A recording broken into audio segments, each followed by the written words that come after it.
There are a lot of decisions to make when it comes to running a webinar, from the topic and the title to the format and the length, and not to mention deciding what platform and the tech to use. It's a minefield, and in this episode, we cover all things webinar planning.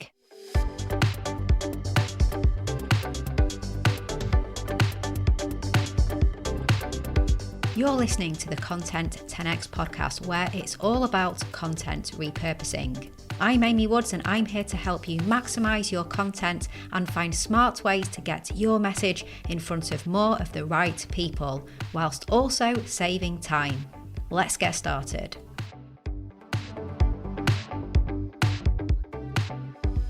Hello and welcome to the Content 10x podcast. I'm your host, Amy Woods, and I am joined once again by Hayley Evans, who is our co-host here on the podcast. So Hayley, welcome to the podcast once again. Hi Amy, hi everybody. Thanks for having me again. No, well, I'm really looking forward to this. So this episode is part 2 of our webinar mini series. So we are digging into all things B2B webinars at the moment on the Content 10x podcast as part of a mini series that Hayley and I are hosting. So in our last episode, we covered why B2B webinars, why are we so interested in them, and why are we doing the series? And we went through 8 reasons why B2B webinars are really beneficial, and why you should be considering running B2B webinars. So go check that out. 8 really irresistible reasons as to why, if you're running a B2B marketing function, you should be considering webinars. And in this episode, we're going to go through the actual planning now. So in the future episode after this, we're going to look at the promoting and the marketing of webinars. And after that, of course, we're going to be looking at the repurposing, maximizing, getting the most value from webinars. But today, let's look at the planning, because it isn't a small thing to plan a really good webinar. I'm sure, Hayley, you know absolutely firsthand how much can go into planning webinars, don't you? There is a lot involved in planning a webinar. And as Amy mentioned, we covered 8 reasons on the previous episode, but I think that there is a lot more that we could have gone through. And in the next episode, we are going to be covering the really important parts of webinar planning, which is obviously the pre and the post-event planning and the repurposing, which we'll come on to on those episodes. But this episode, as you mentioned, is really focused on the actual planning of just the webinar itself. So to go into it in a bit more detail, first, we're going to really start off with defining the objective of the webinar. So really work with your team and decide what the webinar is for. So is it really focused on lead generation? Is it a webinar that's specifically educating about a certain product that you have? Is it about thought leadership? Is there a different strategy that you have for this webinar? Really just focus on defining that objective first, because that's where you want to start. And then from there, what we really want you to look at is understanding your KPIs for this webinar. So based on your objective, what is going to be the measure of success for you? Is it going to be looking at the attendance rate? Is it going to be looking at the engagement? Is it going to be looking at lead generation? Is it going to be looking at newsletter signups? What are those KPIs that you need to track in order to really see what the success of this webinar is? So that's where we really want you to start, is define the objective and set those KPIs first. Absolutely. And as we mentioned in the last episode, when we were talking about the many benefits of webinars, you discussed this, didn't you? It is data-driven marketing. So in order to be able to make use of that, you do need an objective, and then you do need to understand, well, how will we measure that objective? So exactly as you said, the good thing about webinars is you can measure, because you'll have those KPIs, but deciding what's important to you based on the objective, like you said. Yeah. And then it's like choosing the topic. So obviously that's big as well. So starting with the who. So who is it for? What do they need? What do you know? And very importantly, what do you want them to come away with? So when you are choosing a topic, think about the audience's problems instead of some sort of narrative that you want to push. It's really getting into what are their problems and how are you going to serve, and how is this going to be useful and valuable use of their time. So what is your ideal client struggling with right now? Think about that, and think about how you can therefore be helpful. And how will you find out about this? So there can be pre-work in terms of deciding on the topic, looking to see what content you're creating perhaps on social that is getting more engagement, because that's a really hot topic at the moment. People are really wanting to talk about that. Maybe you have an idea on what kind of webinar you want to run, what topic is interesting, but you're not quite sure playing one off against the other. You could run a poll. So you could run a poll on LinkedIn. If you have a community as well, ask within that community, and also just observe within that community, see what people are talking about. But I think that this is really important in the planning. Of course it is the topic and the target audience's problems, not this narrative you want to push, but what is their problem. So you've got the objective, you've decided KPIs, and you've chosen a topic that is going to serve your audience. I think that's really important. Absolutely. Yeah, we're all about that. It's finding the problem and serving them the solution. But please, from us, never, ever call it an educational webinar and then do a product demonstration. That's the worst for any of your audience. They want to attend something that's educational, that they're going to add value from. And if they want to attend a product demonstration, then call it a product demonstration and they'll attend it. But don't try and basically bring your audience in and do a product demonstration when they are wanting an educational piece of content. And when you've now got the topic that you're talking about, but when you're developing the actual webinar itself, what we really want you to do is be really niche and focused on that topic. So Joe, think rather than being really, really broad, go and be super, super narrow here. Remember, we've mentioned this on the previous series that we did when we did our expert interview series, that when your audience, if they're going into a restaurant, they're not going to want to order every single thing off the menu. They're going to want one really good piece. So it's the same with webinars, one really, really super piece of content that's really focused, narrow and educational. So think about it from that kind of place of mind, work that out. And then what we really want you to do is actually create a full storyboard. So we're all about storytelling and content marketing. And this goes hand in hand in planning the webinar, is working it through just as you would write a story of what's the start, middle and ending of it. So it's a story from start to finish, and it needs to flow like a story and it needs to make sense. And that's also the best part in terms of being able to repurpose the content too. But bottom line, we want you to just really focus on educating your audience, adding that value. And rather than just serving them with product demonstrations, add that value. You want to grow, engage and encourage your audience. Yeah, 100%. And, it's so important what you said then about engage, because that was another benefit that we talked about in terms of the engagement aspects of webinars, the thought leadership, solving problems, storytelling, and then it's two-way, or it can be. But that's the next point that I want to make here, which is that you do have to consider the format.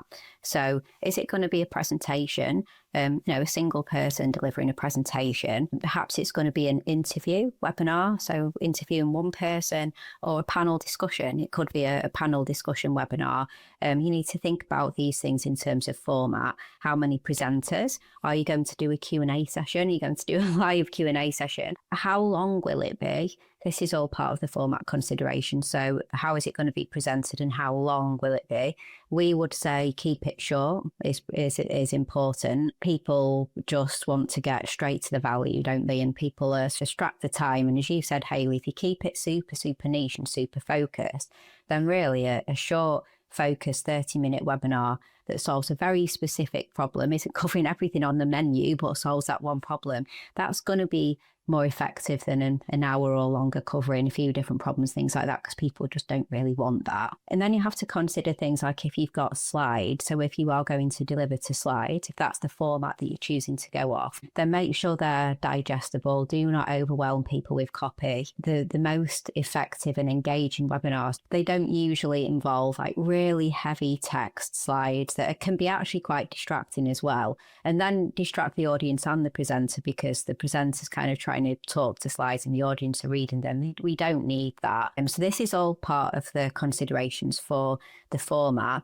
And maybe most importantly, think about how you attend a webinar. How do you do that? Is it on in the background? So did you see at work that there was something that was being covered in a webinar that would be really useful for you, and you decided that you would play it whilst you're cooking your evening meal or something like that. How do you attend? Like, because that can help you work out how to keep it focused for your audience if you think about how you do that. And can it be interactive?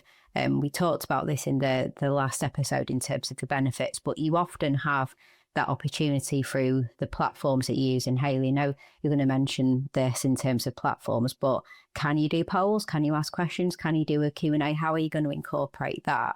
And then really importantly, as part of the format consideration, what do you want the attendee to do after they've attended the webinar? Are they going to engage with you? Are they going to download something? Are they going to share it with someone? How are they going to share it? Yeah. So think about that and think about how you can make that clear and support the attendee. If you want them to do something, what can you do to make that easy or at least possible? So yeah, like that was big things to consider is the format, but then the platform is important as well, isn't it, Hayley? Like that is another key thing to consider.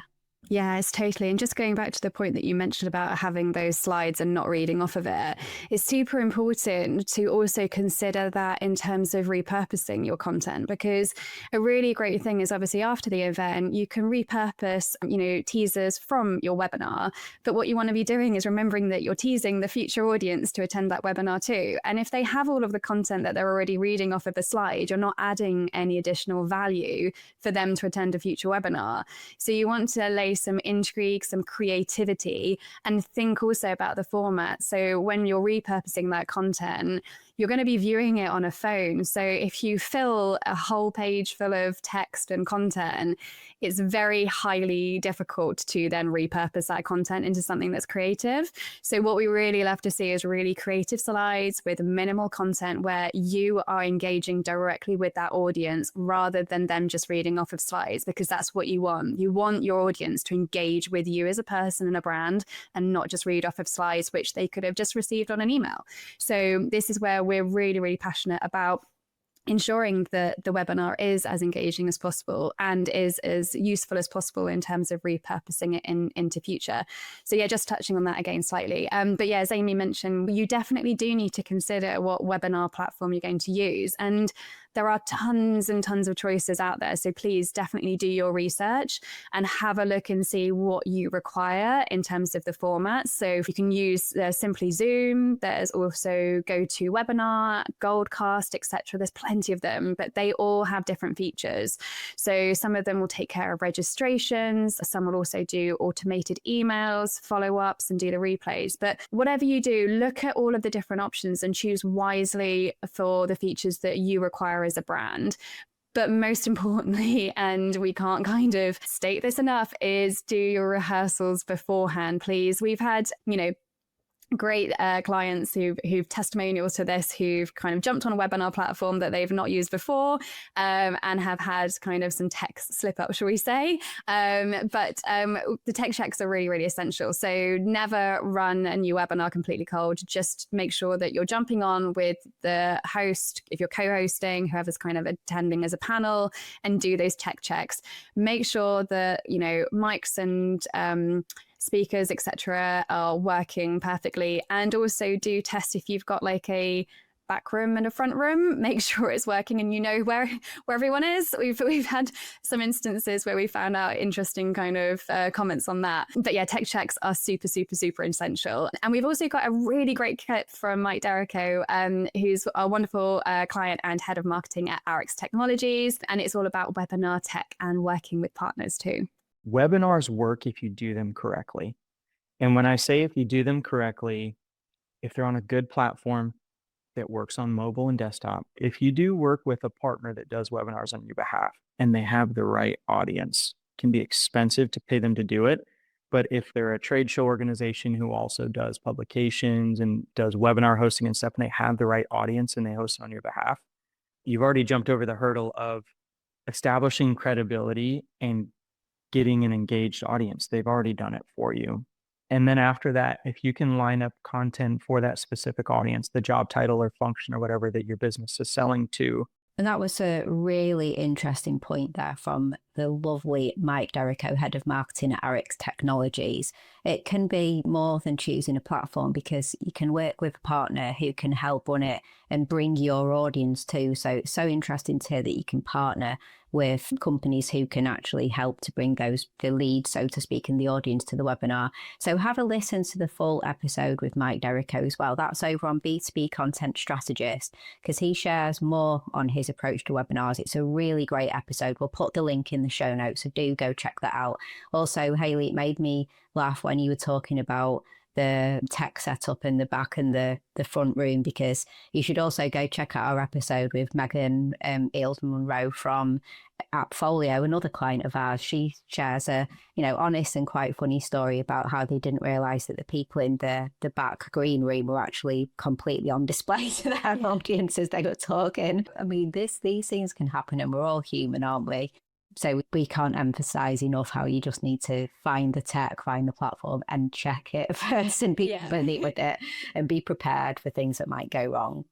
So also in terms of the planning, you'll need to have a marketing plan and a content plan. And within that, of course, a repurposing plan. And so with the marketing, you're going to have to be working out how you'll get people to sign up to the webinar. You'll have to have a plan for the no-shows. And also for those who showed up. So it's getting people in and having a plan for the no-shows and those who showed up. People often sign up. I am absolutely guilty of this. I do this all the time, where I sign up to things like webinars, but I only sign up for the replay. I'm not got any intention of attending. I can't make it. And I personally, I don't tend to go to a lot of live webinars, because it is just my personal preference to go to the replay, which is why this content plan is so important. I'm still getting value. I'll attend them personally if I know there's going to be a Q&A and I do really want access and there might be a question that I want to ask and things like that. So we're all different. You need to plan for the different people, those that are definitely going to attend and those that are going to sign up but want the replay. So that all has to be part of your planning. And then your content repurposing, of course, is about extending the life of the content beyond the webinar to the no-shows, but for the people who turned up, to continually stay front of mind and add value to them. And the people who never knew about it, because the repurposed content can go through all different stages of the marketing funnel, including people who are further down and at that more buying stage, right through to people who are just becoming aware of you. So, there's a lot to plan for on this, isn't there, Hayley? Like, we have a lot to say on this.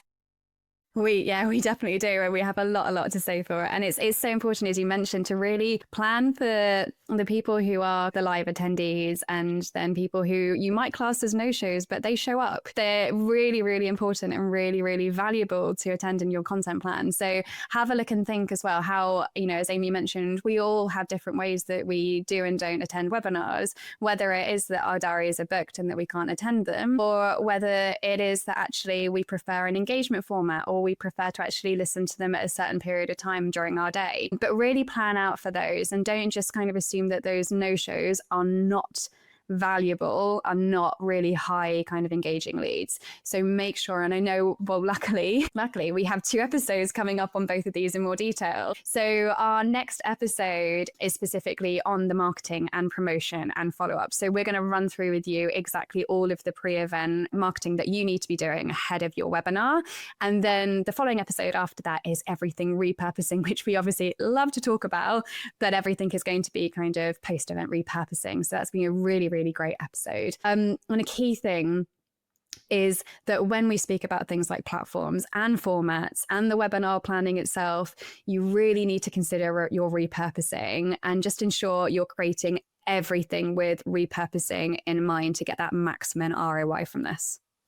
Yeah, absolutely. Kind of a phrase that I've been saying for ages, but the repurposing doesn't start, at that point of when you begin to create the repurposed content. The repurposing starts in the planning phase before you've even created anything to begin with. And then we'll dig into that, like you said, more in that episode. But I think, it's really clear that this is all important in the planning stage.